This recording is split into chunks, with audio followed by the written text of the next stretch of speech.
नमस्कार, मैं नियाज खान और आप देख रहे हैं एनएमएफ न्यूज। यूपी चुनाव के घोषणा के बाद चुनाव आयोग ने 15 जनवरी तक रैली रोड शो पर प्रतिबंध लगा दिया था, लेकिन पार्टियां चुनाव आयोग को ठेंगे पर रखा हुआ है।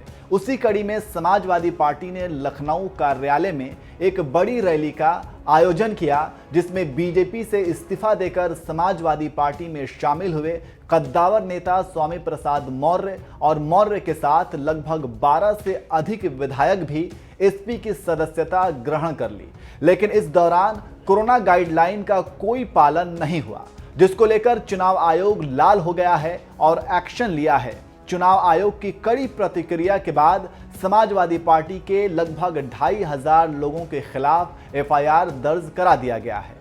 लखनऊ के डीएम और जिला निर्वाचन अधिकारी अभिषेक प्रकाश की माने तो समाजवादी पार्टी की यह रैली बिना अनुमति के आयोजित की गई थी। एसपी कार्यालय पर जांच के लिए लखनऊ पुलिस की एक टीम भी भेजी गई थी। वहीं मामले में लखनऊ के पुलिस कमिश्नर डीके ठाकुर ने बताया कि कोविड और चुनाव आयोग की गाइडलाइन के आधार पर किसी कार्यक्रम की अनुमति नहीं थी। धारा 144 के उल्लंघन और महामारी एक्ट समेत अन्य आईपीसी धाराओं के तहत गौतमपल्ली थाने में एफआईआर दर्ज की गई है। वीडियोग्राफी समेत अन्य तरीकों से वहां मौजूद लोगों की पहचान की जाएगी। और क्या कहा लखनऊ के डीएम अभिषेक प्रकाश ने, आप सुनिए। इस प्रकरण में पुलिस द्वारा एफआईआर दर्ज कराई गई है और यही निर्देशित दिया गया है पुलिस के अधिकारियों को कि इसमें जो नियम कानून है उसके अंतर्गत निष्पक्ष विवेचना करते हुए नियम कानून के अंतर्गत पूरी कार्रवाई की जाए। और मैं एक बार पुनः आपके माध्यम से सभी से अपील करता हूं कि कोविड-19 के नियमों का पालन और आदर्श आचार संहिता भी वर्तमान में प्रभावी है।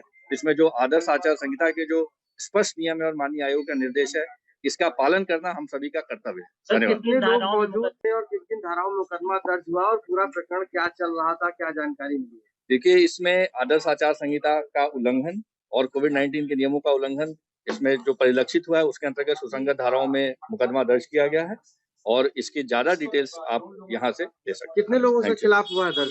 ये आप पूरी की पूरी डिटेल्स प्राप्त कर सकते हैं। मैंने आपको जो मुख्य बिंदु थे वो बता दी। धन्यवाद। समाजवादी पार्टी में वहीं इस एक्शन पर समाजवादी पार्टी के यूपी अध्यक्ष ने बदले की भावना से किया गया कार्य बता रहे हैं। इसके साथ ही साथ नरेश उत्तम ने कहा कि गोरखपुर में योगी आदित्यनाथ दलितों के साथ खिचड़ी खाई, जिसमें हजारों लोग थे, लेकिन चुनाव आयोग उन पर कोई एक्शन नहीं लिया। आपको जानकारी देते चले कि मकर संक्रांति के दिन यूपी के मुख्यमंत्री योगी आदित्यनाथ गोरखपुर में दलितों के साथ खाना खाया था और संदेश देने की कोशिश की कि बीजेपी दलितों के साथ है और दलितों के पक्ष में कई काम किए हैं, जिसमें बिना भेदभाव के छूत और स्पृश्यता की भावना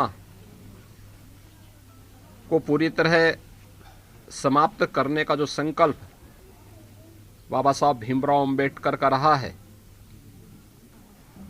प्रधानमंत्री मोदी जी के नेतृत्व में पिछले 7 वर्षों के दौरान केंद्र की सरकार ने और पिछले 5 वर्ष के दौरान प्रदेश की सरकार ने बिना भेदभाव के शासन की योजनाओं का लाभ हर एक गरीब को, हर एक गांव को, हर एक किसान, नौजवान, महिलाएं और समाज के विभिन्न तबके को दिया है।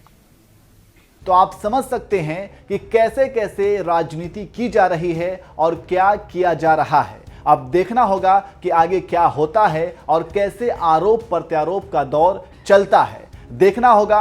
और इसमें कितने लोगों को गिरफ्तार किया जाता है ये तो समय पर पता चलेगा, लेकिन फिलहाल तो कानून के हंटर से समाजवादी पार्टी तिलमिला गई है।